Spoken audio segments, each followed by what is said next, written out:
Now it's time to consider how everything we've explored over these 2 days leads to a new imperative, a moral revolution. To reflect on what that means for all of us, it's my distinct pleasure to welcome the founder and CEO of Acumen, Jacqueline Novogratz, and Vice President International at the University of Toronto, and the founder of the Reach Alliance, Professor Joseph Wong. Joe, over to you. Thank you so much, Maren. This is truly a privilege and an honor to be sharing the stage in this last segment with Jacqueline Novogratz.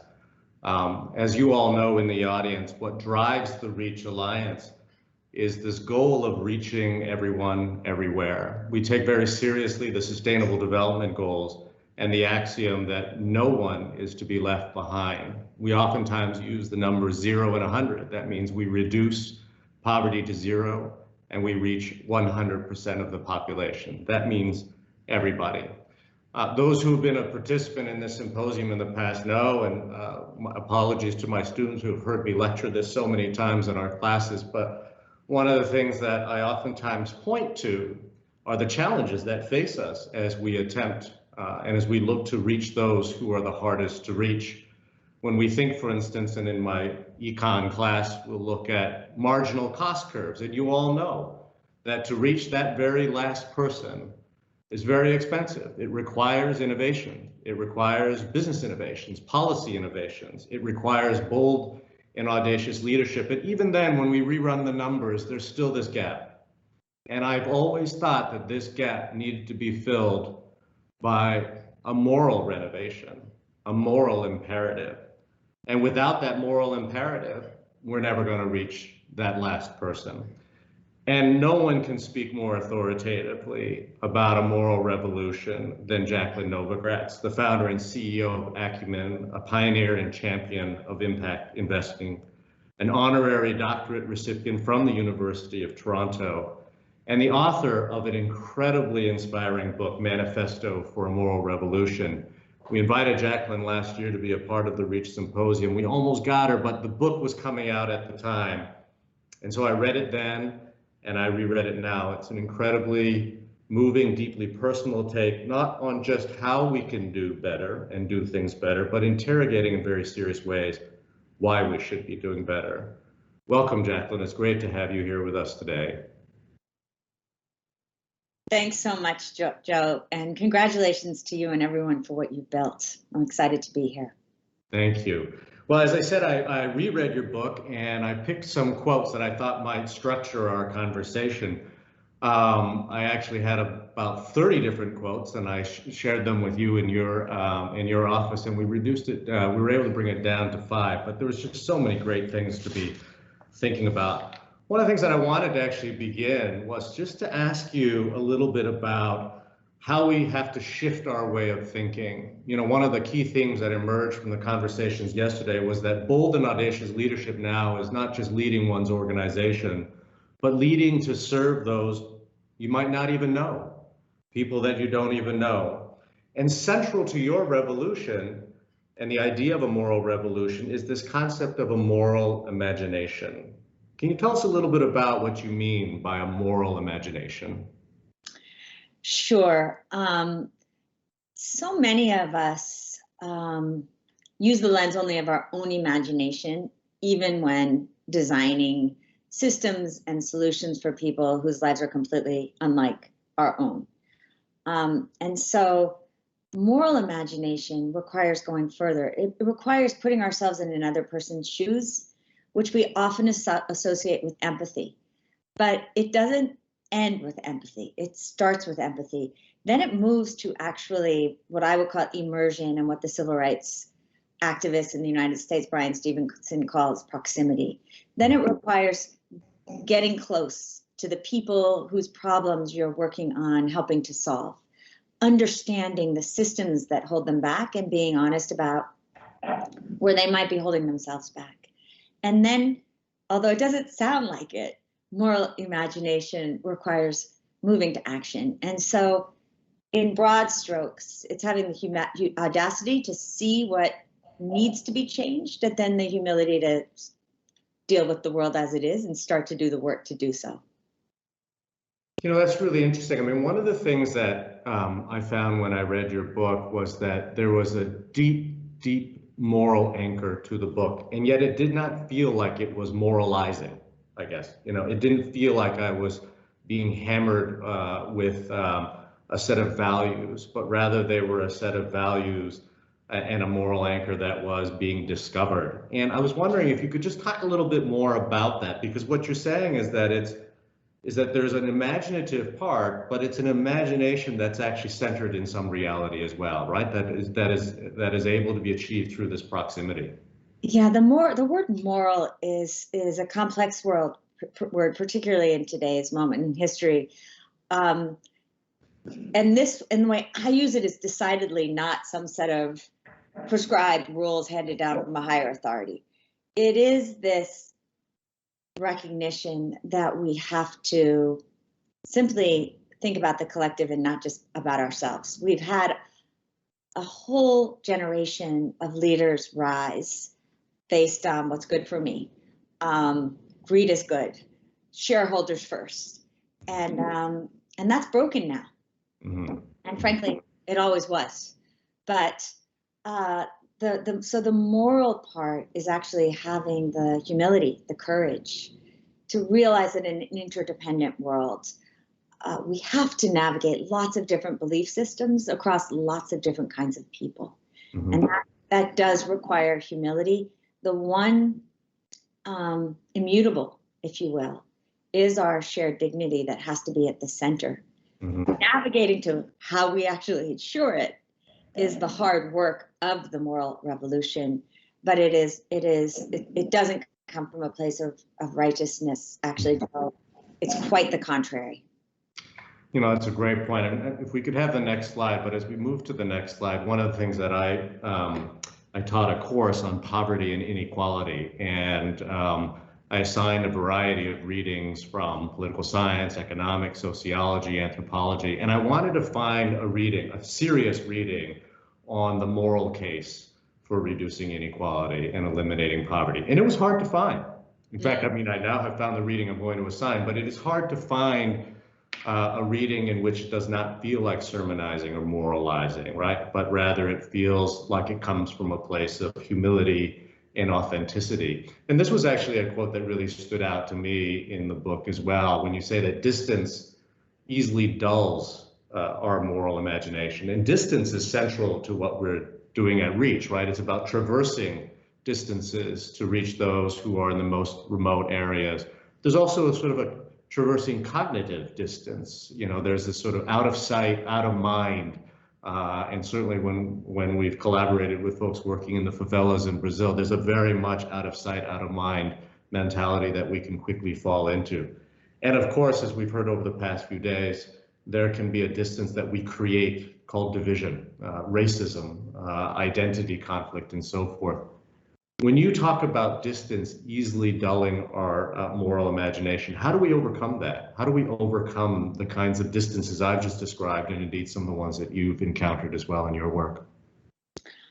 In so many ways, we intentionally overcome them. We pay attention. We look deliberately for possibility rather than just dull ourselves with the veil of despair. I loved when you said, you know, we distance with racism, we distance with all of these other isms, because when I first said this, one of my colleagues said, well, you know, it's interesting, Jacqueline, because I live in India, in this beautiful high rise, and right next door is this incredible slum. And so many people just pass it, and it literally is invisible. So the physical distance isn't there. But almost to survive sometimes, particularly now that we have so much transparency, we numb ourselves. And so there's a deliberate way of deciding to pay attention and to and seeing others with their real humanity, recognizing that while it makes us so much more alive, so does it impose obligation, ask a whole sort of questions that might not always be comfortable. Sing, I mean, in Marla Blow earlier on today made, I thought, a really profound observation that there are things that we have seen that we cannot unsee. And, in many ways, it's a recognition of narrowing that distance. And yet, in this current moment of COVID, I mean, even the term, socially distanced, being physically distanced, we are being encouraged to be distanced from one another. Does this pose a unique challenge now for us, or is this an opportunity in terms of our moral imagination? I see it completely as an opportunity. I worry because so much of my life has been about immersion. I'm known for getting out of the office, wanting to sit in slum communities, sit on the ground in rural areas. And I thought, one, what will happen to my soul? And two, what will happen to the work? And we have technologies now that in some ways, Joe, I feel more proximate, more immersed, and certainly more aware in real time of not only the issues, but the deep personal responses to those issues because of these technologies. And I think we're just learning how to use them. I've been up since 4 in phone calls on WhatsApps with people across India who are dealing with the level of despair that few of us have ever experienced in our lifetime. I mean, Delhi is truly burning with crematoriums, and that sense of community that takes a while to build because of trust has meant that we can problem solve in ways that are so effective. And I feel that it's been actually expedited throughout this pandemic that's kept us physically apart. So I feel incredibly hopeful there, as long as we do these practices of seeing each other's humanity. Reading the book, I noted that it was a deeply personal take as well, and you're very honest about how one forges these connections, the ups and downs, and so forth. And one of the things that I love about the book is that while it does showcase really innovative ideas and businesses and the successes and some of the speed bumps that some of these organizations have faced, you always center the story around the person and the individual. And that's clearly a reflection of who you are and the way you're able to connect, your moral imagination, your overcoming challenges of proximity. But you're also investing in people. You're investing in an idea, you're investing in a business strategy, but I also get a sense that you're investing in the person, because you can talk about the person as much as you can talk about the idea. At the center of that investment is clearly character, right? It's clearly about moral imagination. And I was wondering, what do you look for when you are looking for character in an individual? I tell my students all the time at a university like Toronto, smart students are a dime a dozen, but the ones with character are the ones that we're looking for. How do you find those with character? Yeah, and thank you too, speaking about, and I'd love to, if we ever had time, including now, as a professor, because I actually think that a skill set we need to be developing in our students is that skill of going down to the personal and understanding from an individual's perspective what works or doesn't work, and being able to helicopter back up to the policy level, to the corporate level, to create the kinds of change we need. So, and that's actually connected to what we look for. Because when I think about our investments that didn't just build a company, but actually helped change a nation, character is the single constant. And so we look for, first and foremost, the integrity of the individual.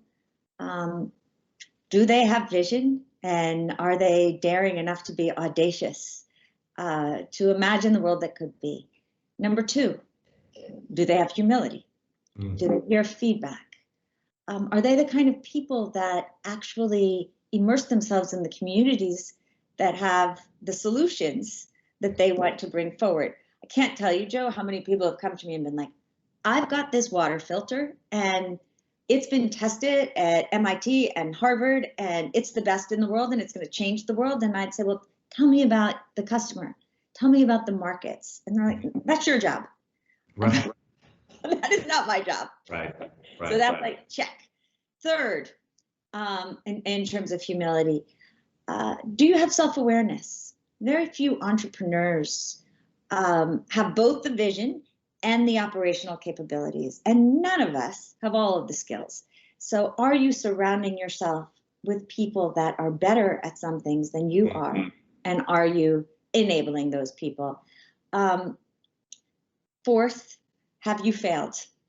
Not in a Silicon Valley, failure is my brand, but in your life, tell me about those times that you have failed and how you've gotten back up again and what it's taught you.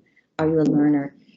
Those are some of the pieces. Along the way, we also have to be testing for that integrity, because business as usual in many of the communities in which we operate is full of a lot of shortcuts. And we're looking for people, entrepreneurs, teams that are willing to do the right thing, not the easy thing.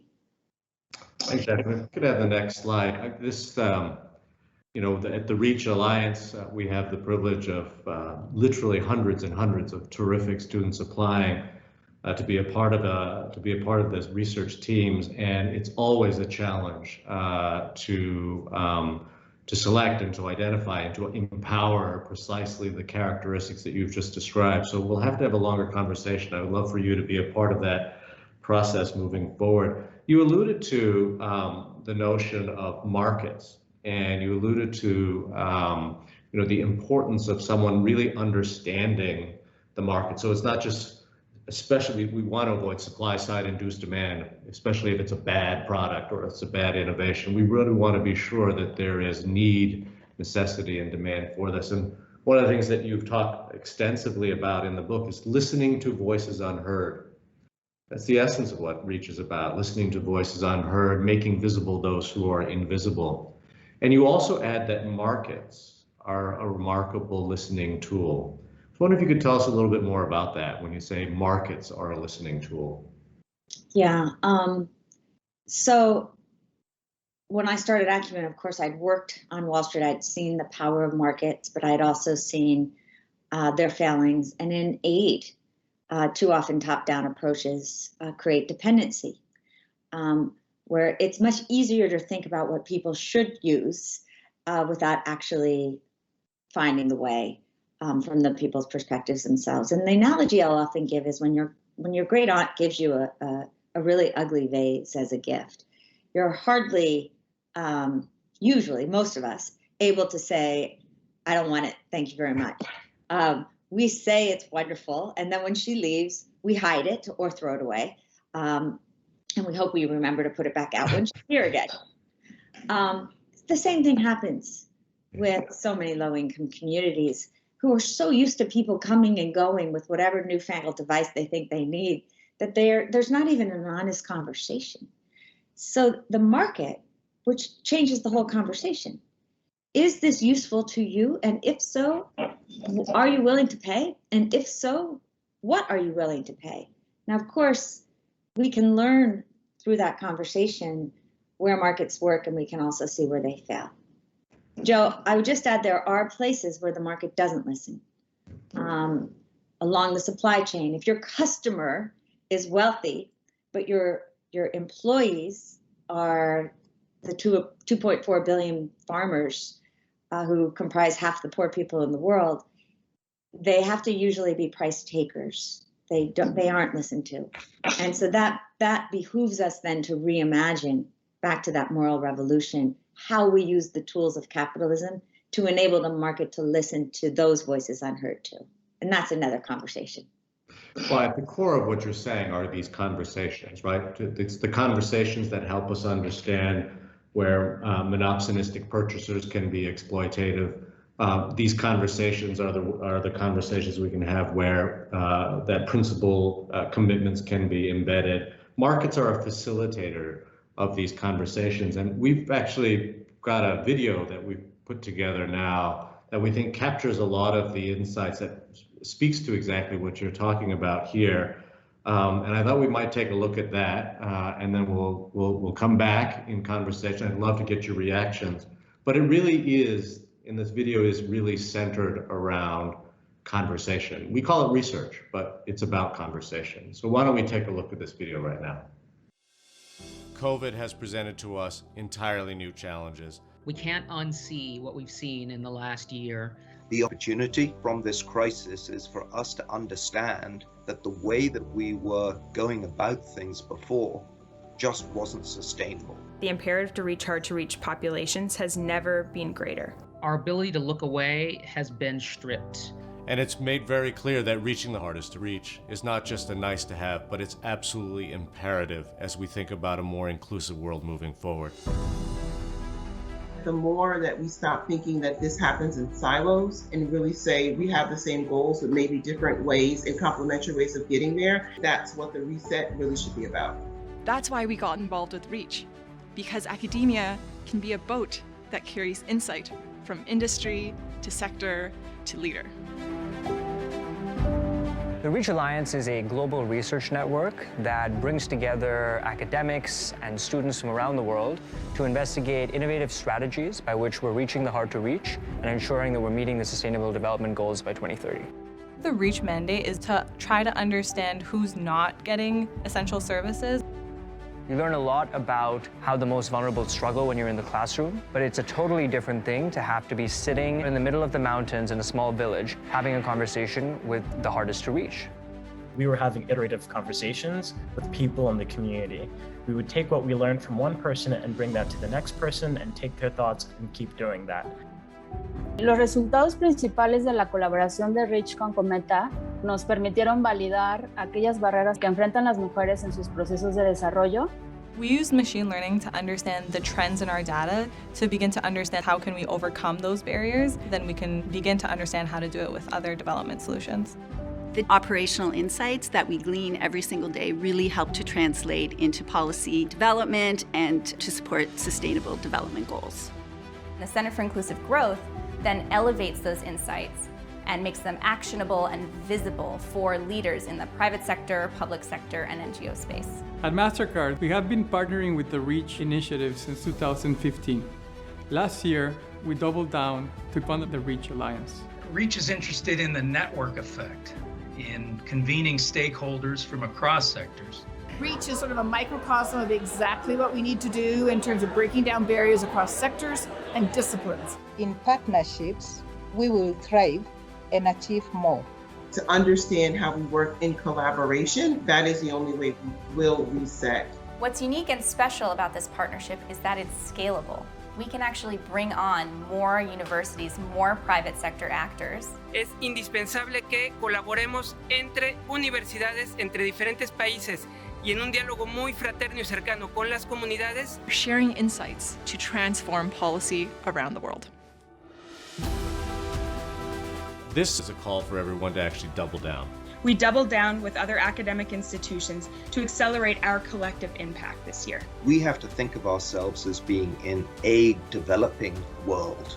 I need people who can do research, but then who could talk to policymakers. A generation of leaders who have the courage to take on the toughest problems. Humility is actually what leads you to truly listen and change things. What we need to do is implement change. We need to deliver change. It is no longer enough for businesses to view their social impact role as a side activity. Tackling the last mile problem is both a business imperative and a social imperative.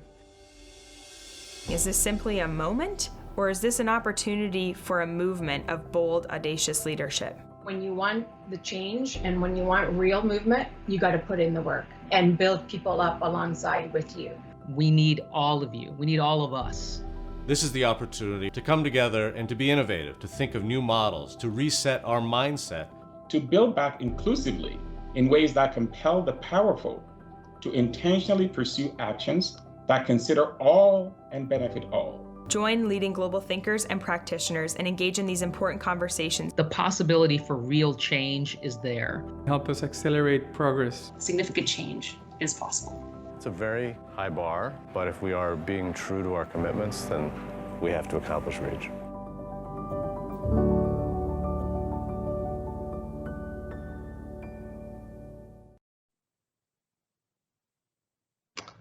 Well, Jacqueline, we just made that video over the last 24 hours. Love to get your initial thoughts. You can't say that you didn't like it, but any other initial thoughts that you might have to it, any reactions? My first reaction, Joe, is that it could be coming out of Acumen. It could be coming out of the experience of our work, not seeing what you have seen, designing for the most vulnerable is the moral imperative. You look around at COVID, that this whole experience has so exposed what systems look like when we design them for the wealthy. And we have to redefine success so that we include how the poorest, how the most vulnerable are treated, not just the wealthy. And indeed, our definition of success should insist upon and start with how a society includes and treats its most vulnerable.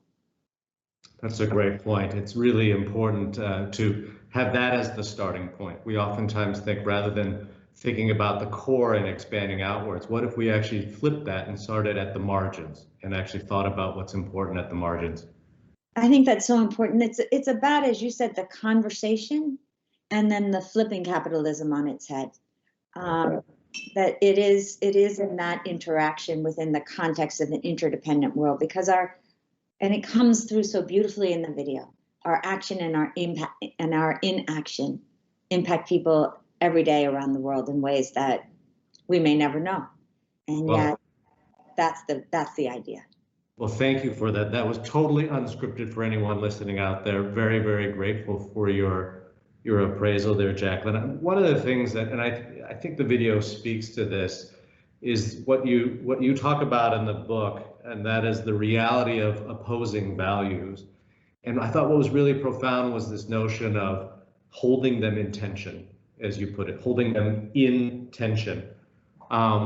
It seems to me, patient capital is a kind of a manifestation of opposing values being held in tension. In our last panel, we heard Zia Khan and others talk about the importance of patience and how do we elongate the time scales so that we can enact more principled leadership to allow for some of these innovations to emerge in some of the most vulnerable places in the world.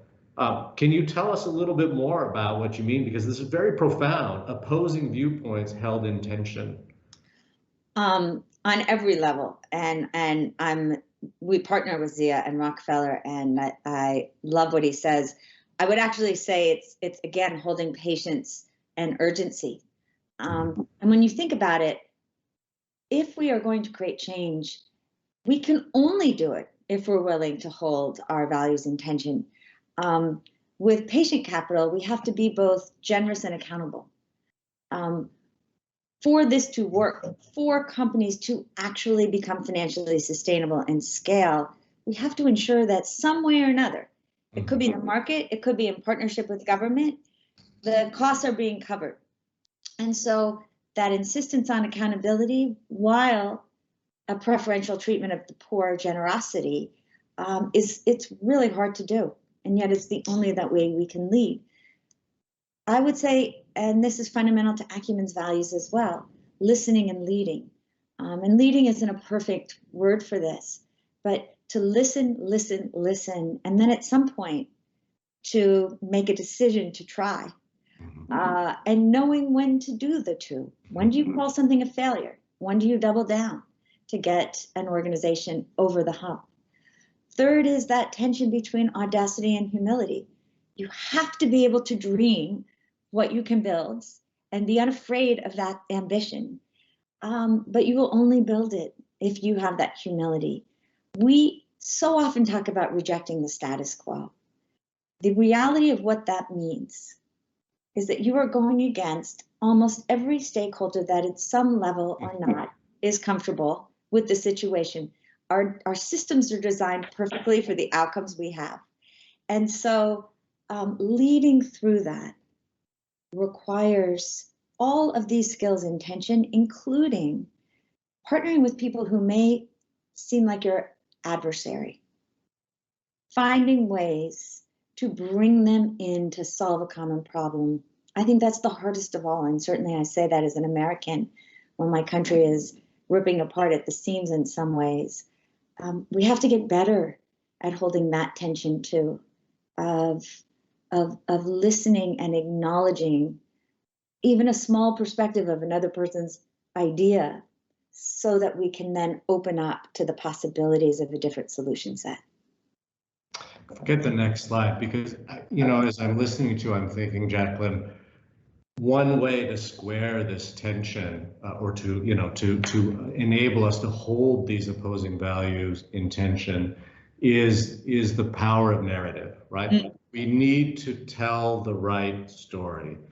As you point out, I think it's so brilliant. I mean, systems endure because the status quo endures because they're locked in. Everyone has a stake, and any change can reallocate those stakes. Seems to me that if we want to really have system change, if we really want to enact and put into practice the tension you've just described, we need powerful narratives. We need powerful stories. And in the last couple of minutes we have, I'd love for you to talk a little bit more about the power of storytelling and how that's been critical to the work that you do, and to leave for all of us just some of your reflections as we tell stories and our own stories moving forward. Yeah, we seem in that same bifurcated way, where we either have a for-profit or a nonprofit, where we either have a head person or a heart person.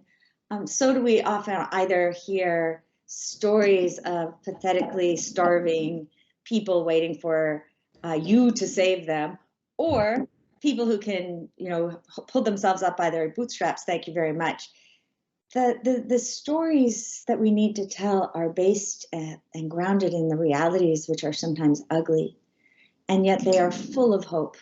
They never demean or deride. They certainly never disgrace, but they elevate. And importantly, and this is where I'm so excited by the work of Reach and the work, Joe, that you are putting forward, they don't speak on behalf of the voices unheard, but they find ways to elevate and listen to those voices so people can speak for themselves. There are ways of doing that as instruments yourself. And again, in this moment in history, we also have technical tools. At Acumen, we have something called lean data, where we can text 10,000 customers simultaneously, ask them a series of questions about the companies and the impact those companies are having on their lives, and learn from their perspective what works, what doesn't work, what changes, what doesn't change, so that we then can calibrate our investing based on where impact matters to the people that we are there to serve. When we find someone who's really extraordinary, we might call them to learn more.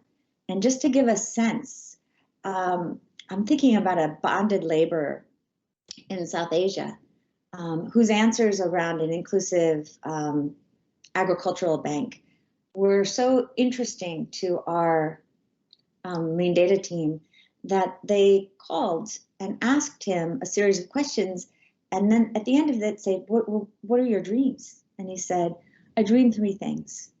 I want to earn enough money that I pay off my debt and buy my freedom, buy myself out of bondage. 2, I want to educate my children. And then I want to do something that makes my family proud of me. And you think how often we underestimate and overlook human beings on this earth who have so much to give.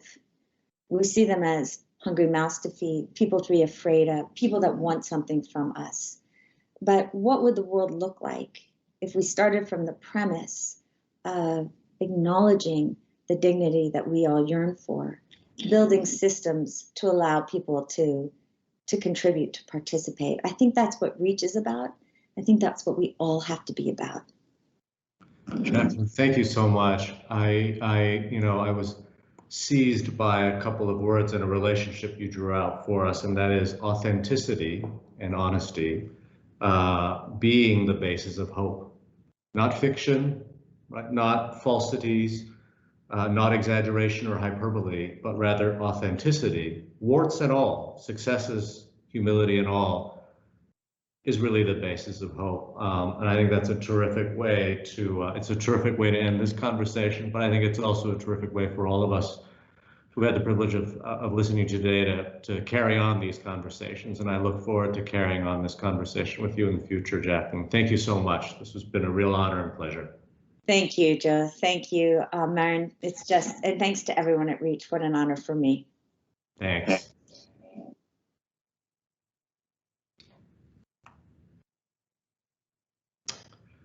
Well, I have the honor and the privilege of having the last 12 minutes or so to articulate an action plan. In the invitations we sent to all of you, we began the video with the line, "We have every excuse to give up. COVID has set us back in such disastrous ways. The human tragic toll is continuing to grow daily. And it would be reasonable, maybe even expected, if we were to suddenly say, the SDGs were a terrific ambition, they were aspirational, they were always aspirational, but we're not going to make it, and we're going to have to give up." I think about the phrase breathing that Marla raised this morning, and I think about the phrase, "I can't breathe." And I think about how tragically and poignantly that phrase, "I can't breathe," captures our moment right now, from George Floyd, the tragic scenes that we're seeing in India. We have every excuse to give up, but that's not what Reach is all about. That's certainly not what you're about. And we're certainly not going to convey to the next generation of global leaders that that's what they're about, or indeed give them permission to think that that's what they could be about.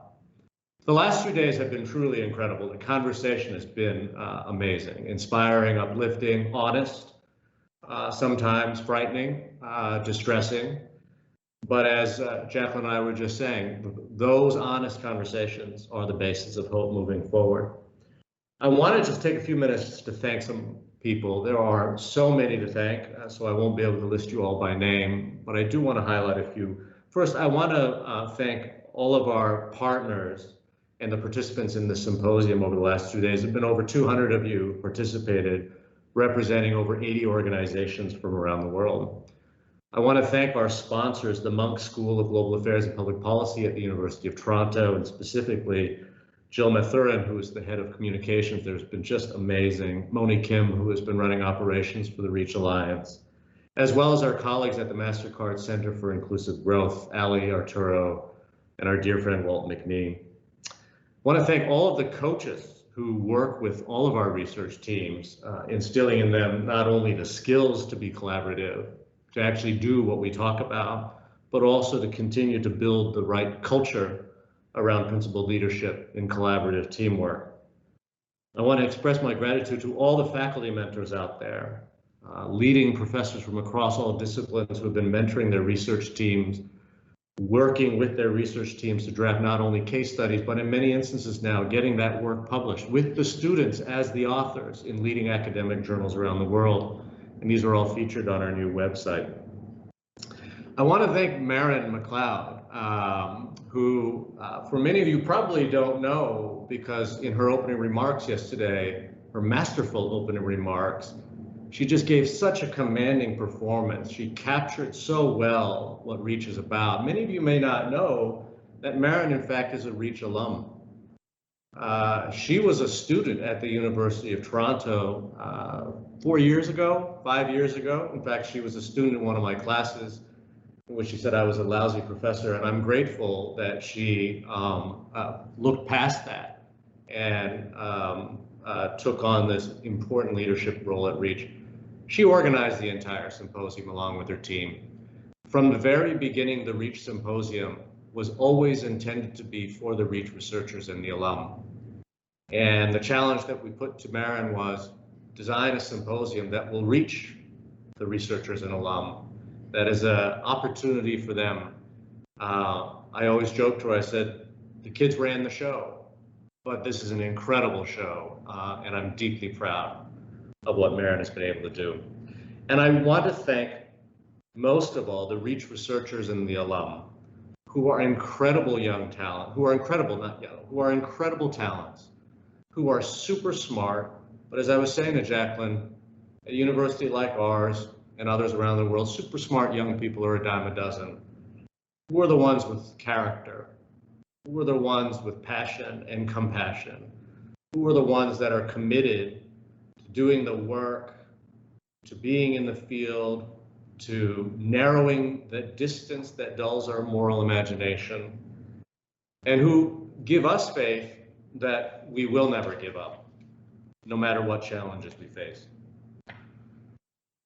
We wanted these closing remarks to be an action plan, and we specifically chose the term action plan because we wanted to avoid my giving you just a summary account of what we said, but actually to reflect back to you, even to remind all of you what we said that we were going to do when we talked about doubling down on the SDGs. So I don't want to just give you an account or a summary. I want to reflect back to you the commitments that you've made and the challenges that you've identified that we can work on combating and meeting together and collectively. The first is in regards to mindset. We've used the term doubling down over the last 2 days, and I think that it captures the magnitude of what it is that lies before us. But I want to be sure that people understand that it's not just saying doubling down meaning we're going to double our investments. It's not a call to be doing more of the same, but what we're hearing very loud and clear from everybody over the last 2 days is that doubling down means a transformation. We can't be doing more of the same. We need to be, as we've heard many times, we need to be resetting. And this reset is going to be measured not only by our purpose and our will, but as Wisdom Teddy put it yesterday, by the boldness of our purpose and the audacity of our will. So that's the first thing I want all of us to leave here with is a sense of an action towards changing our mindset. The second is around leadership. COVID, as we know, has taught us that leadership is important. Not autocratic leadership, but empathetic leadership. It strikes me that COVID feasts on hubris. And this is something that we need to go beyond, and indeed this is something that we as a society need to call upon our leaders. It's about empowering character and moral imagination. And you'll notice I'm going to use verbs in front of all of these things. These are action words. These are part of our action plan.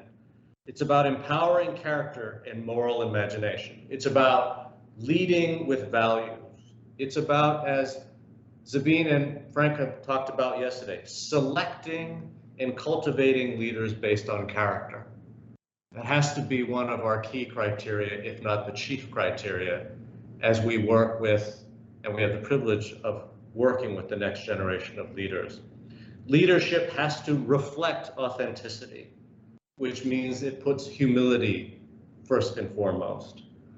Our leaders have to be patient, yet as Jacqueline reminds us, they need to be bold. So that's the second theme that emerges out of the conversation in the last 2 days. And the third is the question, what's to be done? What are we going to do? As Franca, I think, nicely admonished all of us yesterday, we're past raising money and awareness. What we need now is action. Here's some things that stood out to me. One is we need to be more precise. Zia from the Rockefeller Foundation talked about the importance of data and bridging the digital divide, and not just equipping everyone with a cell phone. It's about having the precise data that will allow us to identify those who want to be identified, those who are invisible. What's to be done? We need to be rescaling our investments in points of collaboration. One of the key insights, I think, and successes of the Reach Alliance has been convening across sectors. But it's increasingly clear that we need to be convening and collaborating not just across sectors, but across scales, the local, the national, and the global. These aren't silos, they're not tasks unto themselves, but rather they are points of collaboration that we need to be traversing. 3, we need to be actively investing in cultivating leadership talent.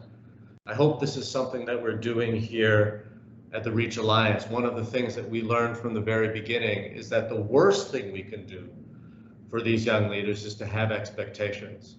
The best thing to do is to lift those expectations and to empower these young leaders to find not only their voice, but also to develop the skills and competencies that are required. I would love to work with every partner out there to develop hundreds of social impact internships for these young leaders, those who are concerned about being in the field, those who want to see with their own eyes and do the work that's required to cultivate this leadership talent, but also to accelerate them into positions of impact and change in your organizations. And I welcome the opportunity to work with all of you to do that.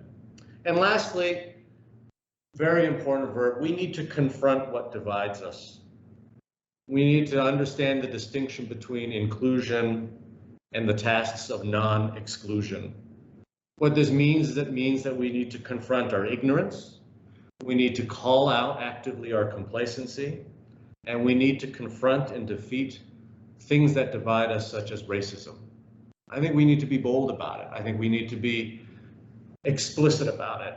And this symposium has, I think, given us the ammunition to heed that call. The last point I want to raise is around partnership. The Reach partnership, the Reach Alliance, as many of you know, began as one very modest academic research project 5 years ago into what is now the Global Reach Alliance. The Reach Alliance has convened and fostered partnership across sectors, and now we have issued a call to action among all of our partners. And for its part, Reach is doubling down. We are developing a partnership network of 6 new university partners over the next 2 years. We are assembling with our colleagues at MasterCard a global network of partners, investors, and sponsors. And I'm really proud to be able to announce today 3 partners who will be joining us as part of the Global Reach Alliance: Oxford University, Tec de Monterrey in Mexico, and University College London. These partners are partners that appreciate, understand, have internalized, are in simpatico with the aims of Reach. They've already begun to produce their own Reach-related research, and they too are identifying and investing in and cultivating the next generation of global leaders. Let me just finish by saying, imagine what we can do together when we think about the collective impact that this network of universities in the Reach Alliance can do. And not just a partnership that's motivated to talk with one another, but a partnership that is motivated by action. A consortium of universities, a global network of thought and action leaders, a network of young, talented, hungry, principled, ethical leaders who will not give up to 2030 and who will not give up beyond. Thank you all very much for just a terrific 2 days. Incredibly moving, incredibly inspiring. I hope aspirational for all of us. And I look forward to working with and putting into action all that we have said with all of you in the next little while. Thank you all very much. We'll see you soon. Take care.